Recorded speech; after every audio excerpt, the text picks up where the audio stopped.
fantastic variety and diversity of cultures, community groups, families, and striking individuals that make up that special part of town. The festival is free to the public, but if you'd like to become a performer or stall holder, please visit southdunedin.org.nz for more information. That was the Dunedin Community Notice Board on War 105.4 FM. To view the notice board online or to list your own community event, go to oar.org.nz.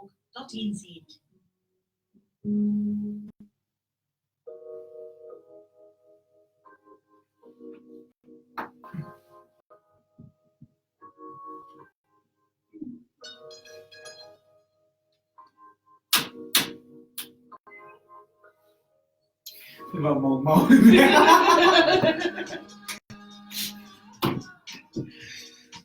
Charge my me akatawa because we're like.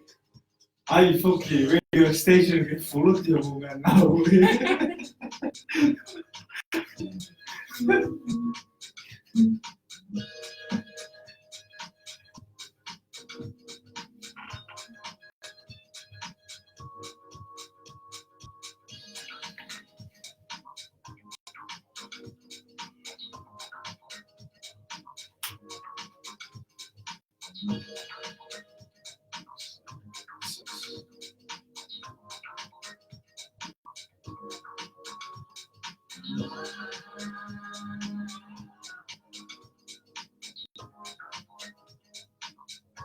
I'm good.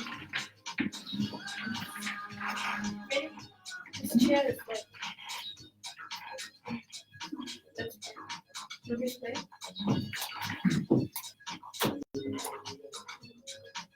Oh wait, hold up.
I'm gonna turn the mics on.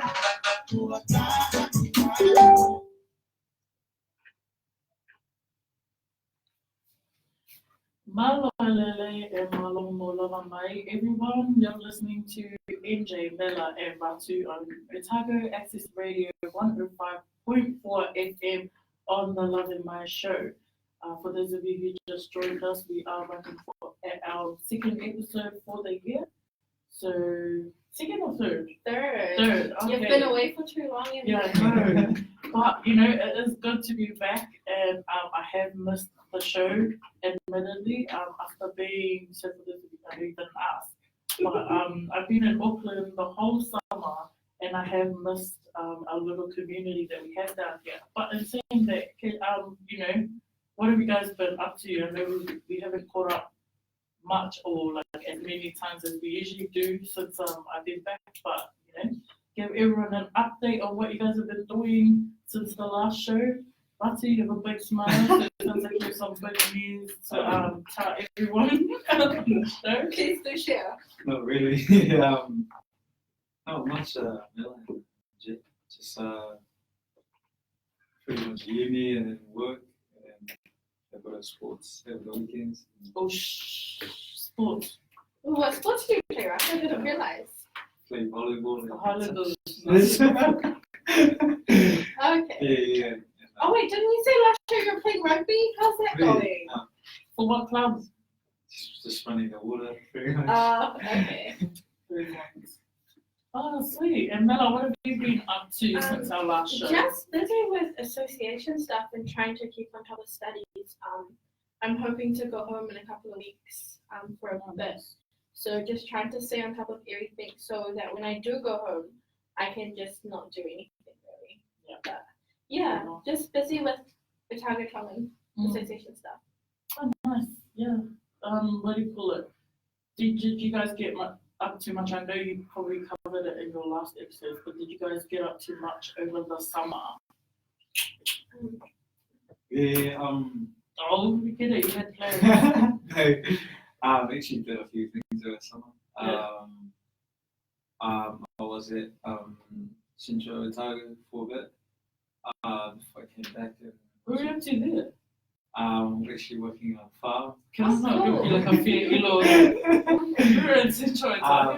Yeah, just working in a farm, just a bit of a change from Yeah. Nice. staying in the city too much. So I did a few things, went hunting. Oh, you don't like the city anymore. Just a bit of change. Yeah. Fishing and all of that. Cool. Nice, Mela. What were you up to over the summer? Over the summer, well, I did pre-Christmas school, then I went home for 5 weeks and did summer school as well. So I've been studying since last year, which was a great time. Lucky you. Lucky you did. But yeah, I'm definitely looking forward to this week's holiday, that's for sure. Oh, nice. Cool. Well, you know, it is good to be back, and it's good to see both of you back. It's good to have you back. As well as everyone on the Lave Mai Show. It's good to have you guys tune in again if you are tuned in, that is. But you know, as usual, we do have a program structure for the show today. So I will hand it over to our team who have some awesome news and maybe some not so awesome news to share with us today. So over to you guys. Thank you, Andrew. Well, news with Mela today is not as, I guess, joyful as we would like it to be. As many of you would know, on Friday was a very dark day for New Zealand. We lost 50 people due to the shootings in Christchurch, and we at the Lave Mai Show would just like to express our deepest and most sincere condolences and prayers to all of the families and friends that were affected in the things that happened in Christchurch. I don't want to elaborate because it is still a very sensitive topic, but we do need to acknowledge that it was a terrorist attack. And then second news is, as many of you know, drugs is a big issue in Tonga. We've been talking about it since our very first show, I think, and we're still talking about it now, which is really sad because you would think that more things would have happened. But anyway, moving on. 2 court cases have been postponed in Tonga in relation to drugs, meth, and they've been postponed until May by the Magistrates Court due to awaiting drug test results from New Zealand. So the drugs had to be sent to New Zealand to be tested due to the lack of resources in Tonga. So that's the 2 news stories from me today. Also, just for those of you who are in Tonga, there's a big movement by Tongan youth across the country in terms of saying no to plastic and beach cleanups and village cleanups. So if you're around in those areas, I know that they rotate every 2 weeks, I think, and they move to different ends of the islands to go pick up rubbish and stuff. So if you're around, help out, keep our friendly island clean. And yeah, that's from me today. Over to Ratu. Thanks, Mel, for the news. From our sports section today, I'll start off with our Pacific Rugby Challenge, sponsored by World Rugby. Our team was taking part of that, the Tonga A. So this team is pretty much the team below the national team, as we all know, Via de Galetahi. And this is the team which is below the Galetahi level. So we came third. We only won one game, and that was against Samoa. That's good. But Fiji actually took it out, so they won all the games. So it was Fiji, Japan, Samoa, and Tonga. So Well done, Fiji. Yeah, well done, Fiji. Fiji's been winning the competition for I think for the last 5 years. So Wow. I think Fiji is probably the dominant nation from the Pacific at the moment. And secondly is from rugby league. On the weekends, our Madema Tonga Jason Dalmarolo broke the record for the most meters made by a forward player in the game, which he made 301 meters from 21 carries. So that's pretty much shows you how good he is. That was impressive. Yeah, he was pretty impressive in that game. And lastly, from our World Special Olympics in Dubai, Tonga won their first medal, which was in shot put for men. Oh, true. And was a silver medal, which was won by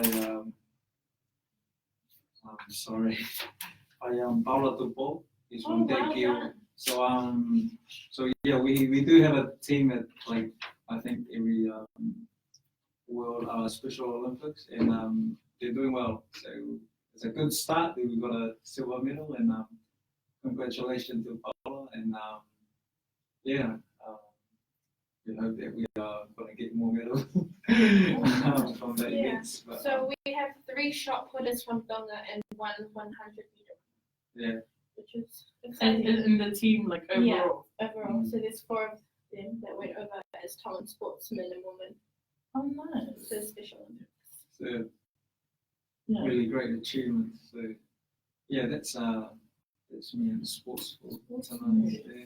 Wow, it's good to see Tongans getting involved in different things other than the normal rugby. Yeah. So congratulations to the Tongan team representing our country at the Olympics. So before we get into our next section, I just want to touch on a few things. So as they explained, the tragedy that happened in Christchurch, not something ideal, but there are ways that people can help those who are directly affected out there. So obviously there's Give a Little pages, and a lot of the organizations have jumped on board to be able to help. There is a cry for help from the community that it would be great if their loved ones could join them in this time of mourning and grief. And by loved ones, I mean the ones that are overseas. So there is a bank account that has been put out on Facebook by the community of those affected. If you would like to directly contribute to helping these people get their family members to Christchurch, that is where you can donate. We will put the details up on Facebook, and the Lave Mai Show would like to say that it is a legit way of financially helping. It's been validated by members of their own community and also students in general, including the Pacific community. So don't hesitate to contribute to the bank account that is put out. It's I think at the moment it is more ideal than donating to through an organization page, because those pages take weeks to release the funding out, whereas then this money can be used straight away for what they need for the costs that are required assistance at the moment. In saying that, we will post that information on the page, but just before we cut to our first song, I just want to welcome those of you who have just joined us. Our show today, the topic is about the Western versus Tongan responsibilities. So if you're brought up in New Zealand or brought up in Tonga, This is where we can compare and contrast our responsibilities growing up, whether it was the same or it was different. But it's definitely a good conversation to have, and to build up from the differences we have as Tongans and as, I guess, New Zealand-born communities of settling in, which is what you guys covered, I believe, in the last show. So it'll definitely be a productive conversation, so we encourage you to stay tuned. But other than that, I will hand it over to those two to introduce our first song for the evening. Our first song for the evening is Ehi Ka'awhāau. It's a remix.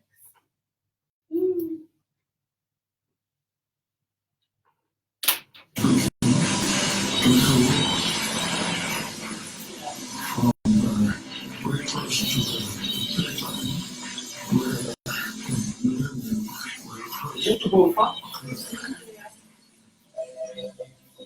So we met in in 2000. Yeah.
Lave Mai.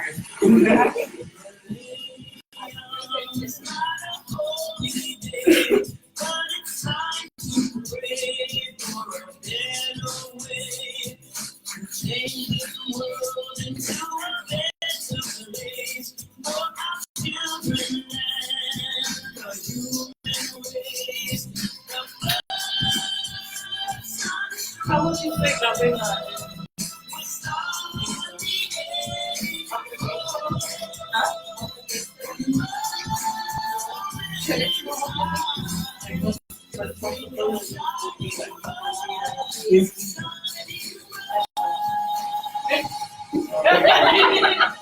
Okay. Wait, what's your? I said guilty. Oh, guilty. I said guilty. I was like.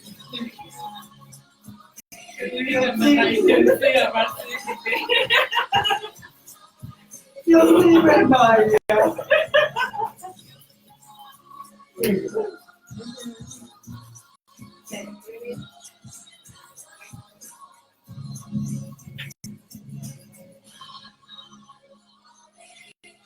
Mike's going on.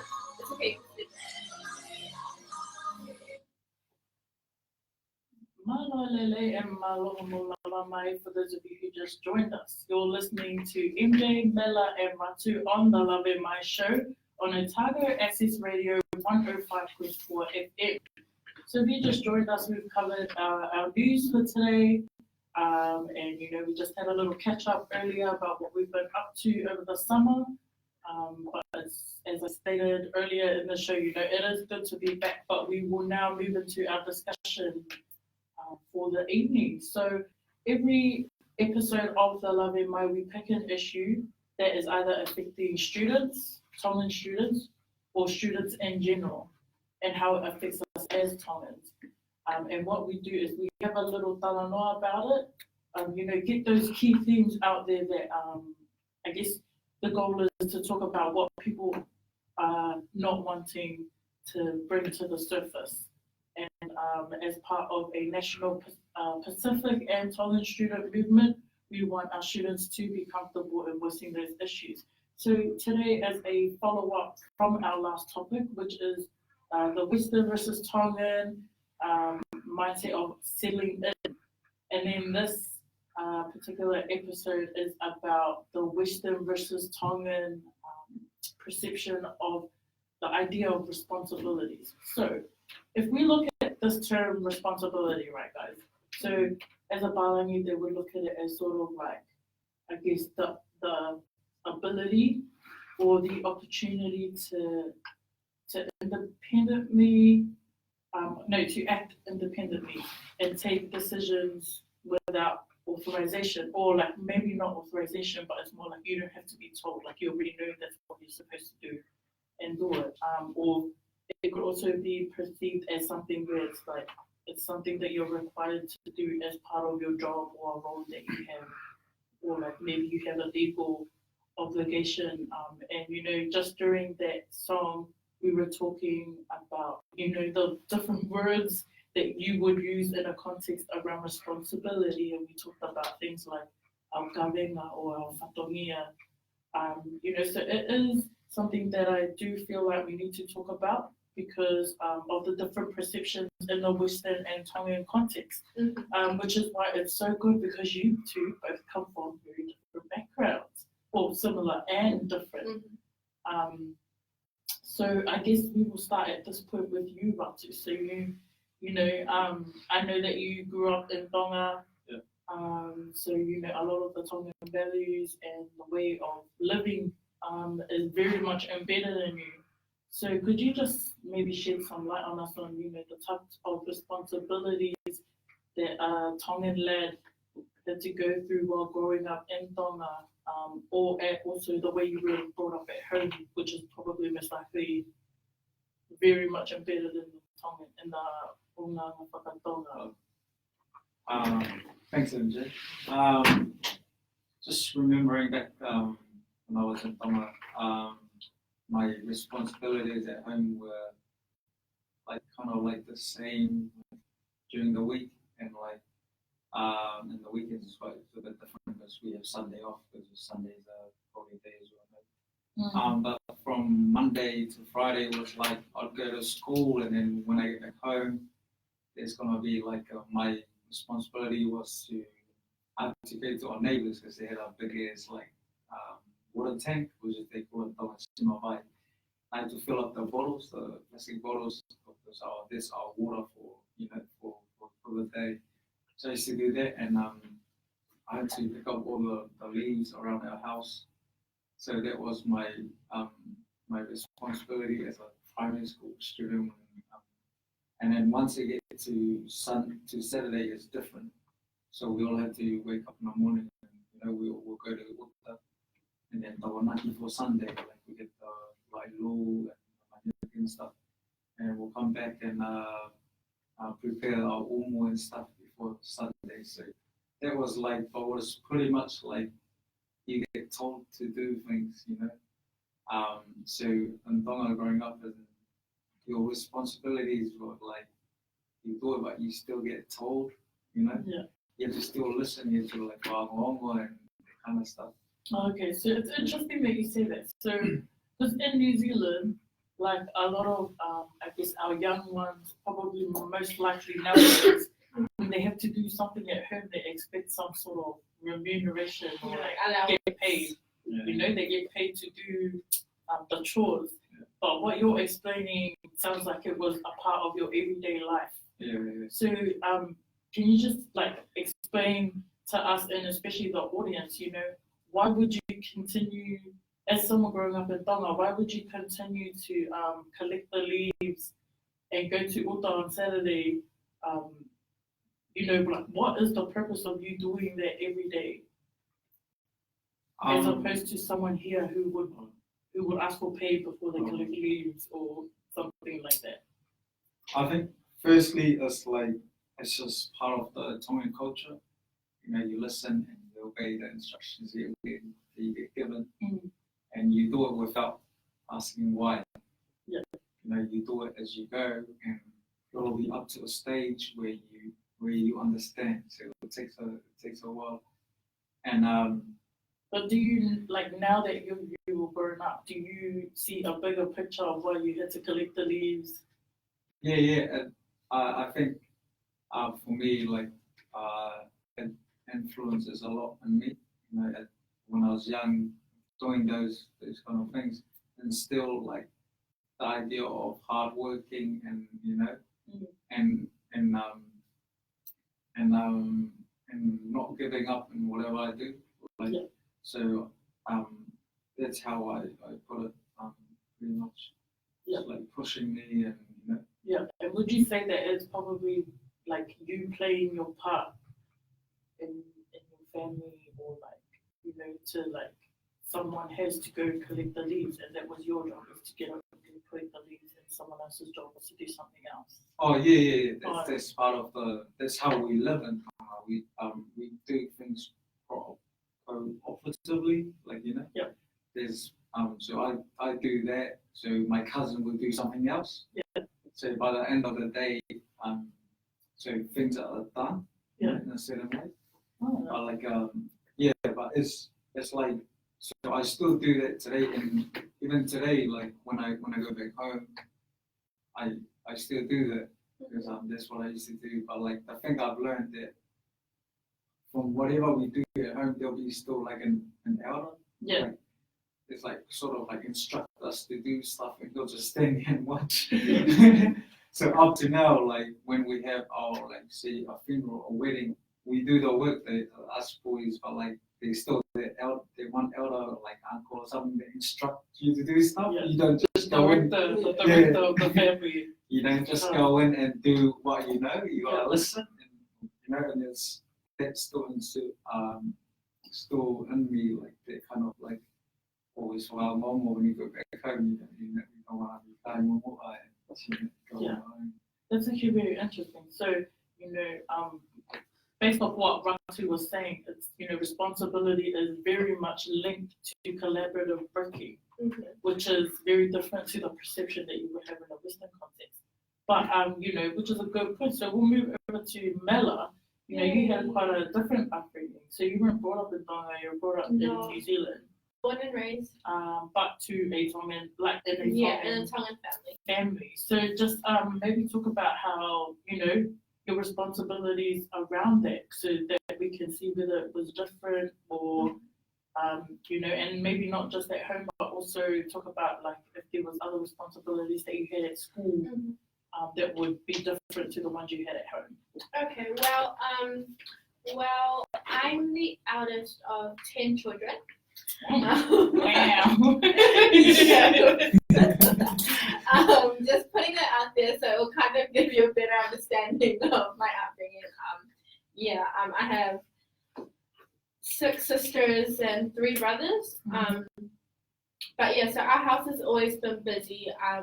Growing up, when there were only like 5 of us, we lived with like our other relatives as well. So like we would live with our cousins, and we would all distribute the chores and stuff. So like someone would be in the living room, or if there's like too many kids for like the small house that we were in, you would like team up and like clean things. So everyone would have a room. So it would be like the living room, the kitchen, the bathrooms, the hallways, and then like you would have like sections of outside of the house that you'd have to clean. So as the eldest, because my parents worked for certain periods of time growing up, I was kind of expected to do the housework and help out with like cooking and cleaning and stuff. I also babysat a lot. My younger siblings, not complaining about it at all. Absolutely loved it. It's definitely character building, I would say. Yeah, because you know, younger siblings have their own personalities, and when they're your siblings, they give you the best of their personalities. Yeah. So yeah, it was definitely character building. It taught me a lot about patience and tolerance. And then at school, because I had so many siblings. I don't know if it was because I had so many siblings or it's just an island mentality. Mind you, I grew up with a very traditional Tongan father, like tupenu everywhere you go, whakapa, like you have that in the back of your head. Guests come in and you serve them, like, would you like a cup of tea before they even sit down? But my siblings were my friends. I was always told, you don't have any friends. Your friends are the ones. Look around the room right now. Those are your friends. I'm your best friend. That's what my dad used to say. He has become somewhat of my best friend, which is good because we have a good relationship. I can't say the same for many others. But whenever I went to school, I always looked for the extracurricular activities. Yeah. Like if there was something going on, like a sport, I just netball every Wednesday because then I didn't have to go home early. I'll stay at school. So it was like your escape. Yeah, so this was like my ever time. I would play netball on a Wednesday evening, so I'd go, and we would like, because I'm from Otara, so Otara and South Auckland, and we would play out in Papakura. Yeah. So like, you know, that bus ride is a Oh, long so ride. everyone goes Yeah, to where all the places at schools once, come, yeah. So like, I used to go on that as well, so don't blame me. it was Whakalata, like honestly, it was so much fun. I didn't play for like the best team, but it was like social netball, it was good fun. I also did a lot of extracurricular things outside and within our community, just volunteering. I absolutely love the environment, so I did a lot of stuff around Auckland City Council in terms of environmental stuff within high schools. Whenever there was a camp, I would apply for leadership roles so I could go on the camp. I did that. Sorry, you seem to have joined a lot of things that I don't think a lot of Pacific students would have joined. And like, was that out of interest? Like, I know that partially it was like you wanted to join an escape plan. But you know, when you mentioned like environmental stuff that you were joining, like, you know, that's probably, I mean, is it something that is just something you would join, or is it something that Tongans around the area you were brought up? It was something that I would go and look for. Every time I did those things, there was always one or two islanders, or sometimes there weren't even any. So it was kind of my way of putting my foot out there. I think I always thought differently from the people in my class. So I would always go find things to do in my community, and then I'd come back and tell them about it. Yeah. So then they would get excited and go and apply for it too. Just because everyone back home, they had a mentality of just staying within the gates of South Auckland. But when I was growing up, I moved around a lot, just for family reasons. So I got to see what other people could do that I couldn't do in primary. So I was like, when I'm old enough, I'm gonna try and do all of these things. Also, just to set the standard for my siblings as well. Like I'm gonna be real, being the eldest of 10 children is not the easiest job. But I would not trade it for the world because it's built me to who I am today. And just my Tongan culture and values as well has carried me through it. So did, like, I mean, so, you know, like Vatu's saying he stayed within because it was part of the way things were. So everyone had to do the job, the responsibility that they had to do. And when it comes to your story, or correct me if I'm wrong, you shifted from one responsibility, like set of responsibilities, to another one. But it sounds like one set was more engaging. I don't think I shift from one set of responsibilities to another. I just added it on top of my responsibilities. So they were still waiting for you. Yeah, like, because when like. It sounds about right. So in my house it was go to school, come home, go to church, come home. You don't go anywhere. When my friends stopped asking me if I wanted to go to the mall, to the movies or something, because they always knew my answer would be no. And sometimes I even reached a point where I was like, I would just say no straight away because I was like, my dad's not gonna say yes. Like, let's be real. But so it wasn't that I shifted from one set of responsibilities to another. I kind of learned with my responsibilities at home as a young Tongan girl who should be sheltered from the world and not see things. I learned how to build on that, gain my parents' trust, and then pick up other things within my school, within my community, because I knew that like being at home wasn't the be all end all. Yeah. And I was just always a curious child. I always wanted to see the world, and that was the only way I would be able to.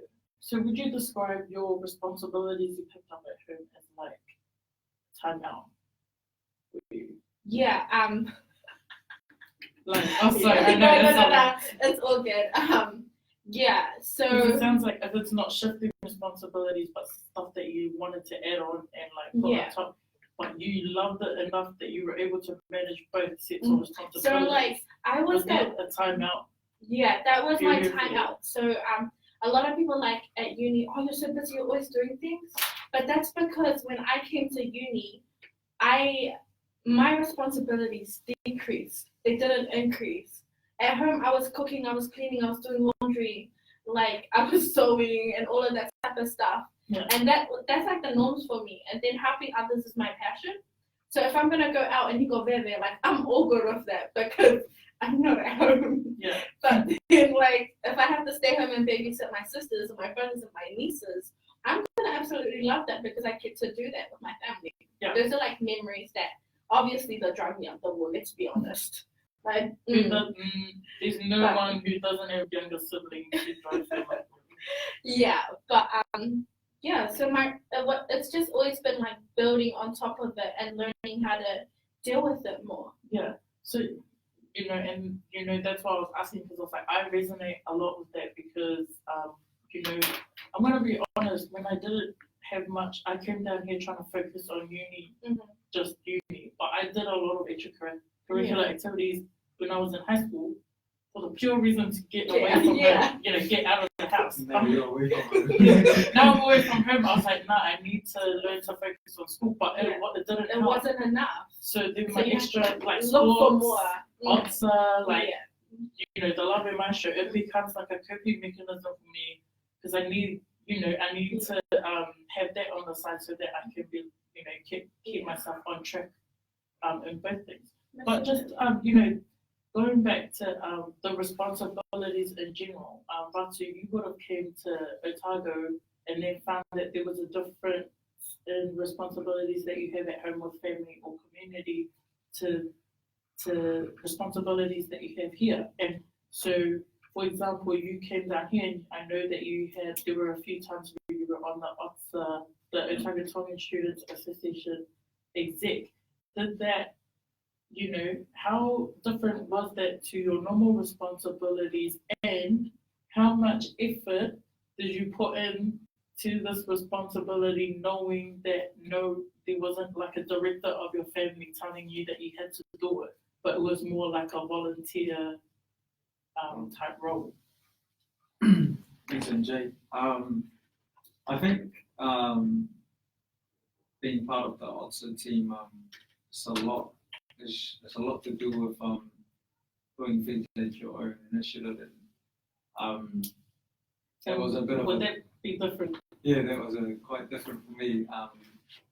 So I used to always ask around, like, especially Ling. I think Ling was president at the time. To just tell me what to do. Like I can do the work, but I just need someone to instruct me. I'm still on that kind of ways that I came from Tonga. Yeah. And especially with flatting, going flatting, because you have a day that you're gonna cook for your flat. And, everyone cooks every day. It's chores.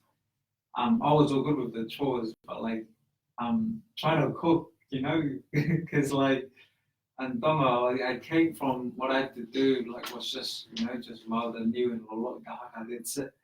The kiki was always the mom or the girls would do it. The females. Wow. Yeah. You want to touch on that right now. Yeah, so that's where I came from. Was outside was us, and that's it. Inside was just a. But here you got to do. Yeah, you got to do everything on your own. That's right. It's about time. Yeah, it was quite different, and so I had to like get myself to push myself to be more confident, like with what I do, especially with OTSA. You gotta put in your piece, and you gotta contribute to to the puzzle that everyone's trying to be on the same boat to achieve what we're trying to achieve. you gotta do your Yeah. part, otherwise you're gonna let everyone else down. Oh, this one. Yeah.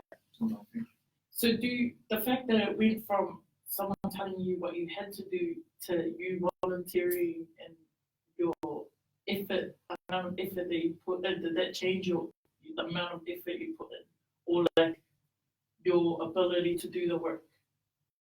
I think it's a bit of both. I would say. No, that's fair. Yeah. Yeah, because I know that like it's like that in general, you know. I've been in workplaces where I've been in the offices of the people who manage a whole lot of group of bus speaker students, or bus speaker people, sorry, not students. And they sometimes think that our people don't have initiative, but it's like, no, you have to tell them to use their initiative. Yeah. And It's then they become will. such like an embedded thing Yeah. that it's just hard to break out of. Yeah. That's what I mean. It's like, no, of course they're not going to use their initiative. And we were brought up like, you don't step out of line unless someone tells you to step out of Consider line. disrespectful. Yeah, it's disrespectful, and like everyone looks at you in like a negative way when you do things like that. So for them to feel comfortable to step like out of the lane, you have to tell them to. Yeah. And you know, just being able to educate non-bus speaker or non-Tongan people about that, you know, it's something that they're still trying to navigate, which is why it's important that our students do voice this. But just very briefly, because I'm mindful of the time, Mela, I know that you know, you are one of very few people I know who came here and became an RA. You know, not there was actually a few, but like you like kind of stayed in the hall and then became an RA, so you have quite a lot of experience in the area. And Otago in general is already different from where we both grew up, and then having to look after a whole group of people who come from a completely different background from where you grew up. Like tell us about your responsibilities there, and you know, did you have any struggles around trying to navigate that space of responsibility and how you overcame it? Okay. Oh, wow. Feel that's free a lot, feel free to speak in general. Yeah. So the place of work that I worked in as a I'll say RA because it's a general term, otherwise you'll know where I worked. But it was very interesting. I was one of very few islanders. So even just being in that setting, I had to find my own footing, being coming from a very traditional Tongan family where you were expected to do this, you're expected to like not leave the house at a certain time, to living in a hall where you have your key and the door's locked at 11 p.m. but it's up to you when you want to go and come. Yeah. And it's just like, I was like, oh, so much freedom, but then it's like, security, okay. But it's very good. The security is very good. But then becoming an RA, I never looked after any island kids. Well, in the like first few years, I ended up looking after island kids in like the beginning of this year. But the first few couple of years that I was an RA, I didn't deal with any island kids. So coming from a Pacific Island background that is Pacific Island dominated, it was, I wouldn't say very difficult, but it was very confronting for me to kind of put myself out there and have to be like, hi, my name's Melania, I'm here to help you. I didn't use that voice, guys. I hope I didn't. Some of the students that I've looked after It's a very different approach to relationship. But you know, you have to like, your it's not customer service, but like I always have had a passion for helping people. So the fact that we didn't look the same and we didn't come from the same backgrounds didn't matter to a certain extent, because at the end of the day, the pastoral care that I was providing for them, I had somewhat been providing for my siblings back home growing up. So that was the thing. I think the biggest thing for me though, coming from a very sheltered and traditional background,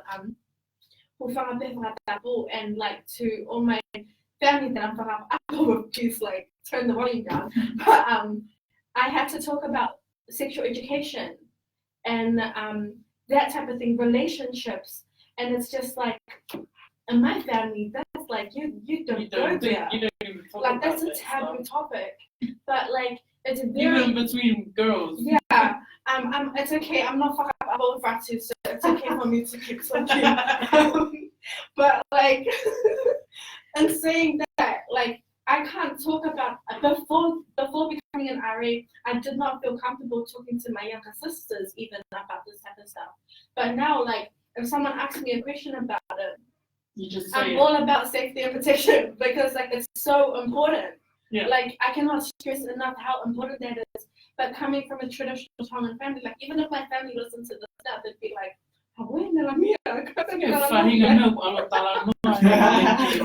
no, but like we laugh about it. But these are serious issues that our young people face, and without addressing these issues, especially mental health as well, like suicide, no one wants to talk about it. Anxiety, depression, these are all issues that our people face, and that our students face at university that kind of gets hushed under the carpet because it shouldn't be spoken about. But these are the things that I'm very passionate about, helping younger people or just anybody in general see their potential. Yeah. And without acknowledging that these are actual serious issues that need to be addressed and people need support. They don't need support in forms of judgment. That's not what we need. That's not what our young people need. That's why they face these issues, because it's because of the fear of judgment. So like being in that RA position has not only molded me into having more of an open mind, but also having more of an open understanding of different cultures, different religions, and just different like sexual orientations and all of that stuff. Like I may not agree with something and I may not believe it, but it's not about me. It's about helping the person that needs to be helped. No. And so I'm very passionate in that setting. But yeah, I think I kind of like went on a tangent there. It's a good, all those responsibilities as an RA, like people underestimate RAs and how much they have to do. You only get paid for a certain amount of hours, but you're expected to be there 24/7 for students throughout the whole year or the whole term that you're going to work for. So for those of you who are students in a hall or like look at RAs in a negative light, honestly, you need to appreciate them because they will never show how much they're going through on top of all their other responsibilities that they need to do because they're there because they want to serve you. Yeah. But yeah. No, but it's good, like, I mean, you know, maybe you did go on a tangent, but at the same time, it's like, it's very important for us to talk about these things. Otherwise, non-Tongan people will just assume that, you know, they will generalize our issues and think it's to the same extent as, you know, normal, like, I guess, everyday issues that are out there. But that's not the case. Like, everyone's issue should still be treated as if it was a serious issue. And just because 25 people go through the same thing does not mean that you should treat it like it's normal. Like, it should still be treated as if it was, you know, as it is. It's an issue and we need to solve it. So at the end of the day, you do, you know, it comes with the responsibility as opposed to, like, I don't know about you guys, but for me, my dad was like, if it's none of your business, like, why are you in there? Sort of thing. Whereas here, it's like very much about, you know, we have to help each other. I know how they feel. I know what they went through. If I can give advice, I'm going to give it because I know what's coming for them. But, you know, very productive conversation, guys, and I feel like we've definitely hit the mark on time here. But, you know, just to break the vibes a bit, I think we should head into our next song before we introduce our Tawataha of the week. So if you just joined us, we're about to introduce our Tawataha of the week, which is a good one this week, so stay tuned. Mela, did you want to introduce the song? Actually, I'm going to give it over to DJ Bishop over here. It's been quiet. DJ Sope. Your next song is Si Vai Kolenia, Jaga Sotai, Tabos for Life.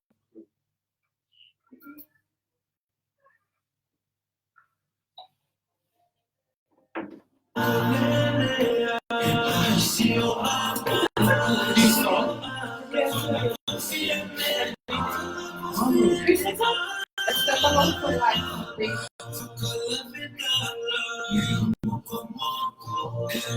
Bela,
The Solomon Islands have quite a few good islands.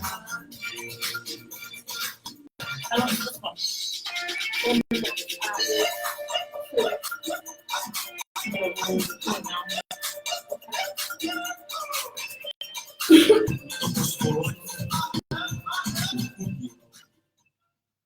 Welcome back. Welcome back to the Lave Mai Show on Tongan Access Radio 105.4 FM. Sorry about that, I kind of lost track of what I was doing. But anyway, we shall move forward. That was Ibai Koleria by Jerkasokai and Purpose for Life. So now it's time for the Taha of the week. So for those of you who don't know, Taha of the week is someone from our wider Tongan community that is nominated to be our Taha of the week. It's not just given to anyone, but it's given to someone of Tongan descent that has inspired others through their academics, and it's doing great things for their community and by the Tongan community as well. So this week's Taha of the week is a very strong young lady. Yes, I said young because you are still very young, that has a wealth of knowledge and experience to share with others and is always open to having those types of conversations. She's someone with a realistic and very daring perspective on life, and I'm just glad that I got to meet her recently and get to know her because she's an amazing person. And I would highly recommend if anyone were to meet her, or if you want to hear an inspiring story, reach out to her. So the Tokataha of the week, it is my great pleasure to introduce Kasanita Momota Holani. So that's who our Tokataha of the week is. I'm just going to quickly read something that was sent in. And so she sent in a quote stating, "Where much is given, even more is required." And I think this says a lot about her as a person as well. So Kasanita's journey started from the friendly islands of Tonga, but she has proudly called New Zealand home for the last 50 years. As an academic and high achiever by nature, Kasanita holds a number of qualifications ranging from a Master of Business and Administration, specializing in operations and logistics, a degree in political studies and philosophy, and is unapologetically passionate about seeing young Pacifica succeed and achieve their dreams. Kasanita thrives in her day job as a marketing professional, managing the Māori and Pacific Islands market linking people to quality education and real-world success. She also serves as an active member of various advisory boards across New Zealand, including NZTTSA, and Kasanita carries a kingdom culture message challenging and empowering every individual to represent their cultural heritage and excel in all areas of their world. Her insight and wisdom has nurtured and mentored many emerging leaders and prominent figures of today, and I can just imagine the many more that she will continue to mentor to be great individuals. But that's who our Tokataha of the week is this week. So Kasanita Momota Holani, thank you very much for inspiring our Tongan people, and I know that you'll inspire even more people beyond our Tongan communities as well. So yeah, that's our Tokataha of the week. Thank you. So, Kasanita is, for those of you who don't know, the advisor of the New Zealand Tongan Tertiary Students Association. So I do have the pleasure of working closely with Kasanita throughout the year. So just on behalf of everyone, Kasanita, congratulations, and it's a very well-deserved acknowledgement. In saying that, we are about to come to a close, but we do have a few notices for our local associations, if you will, just on a few things that are about to happen this week.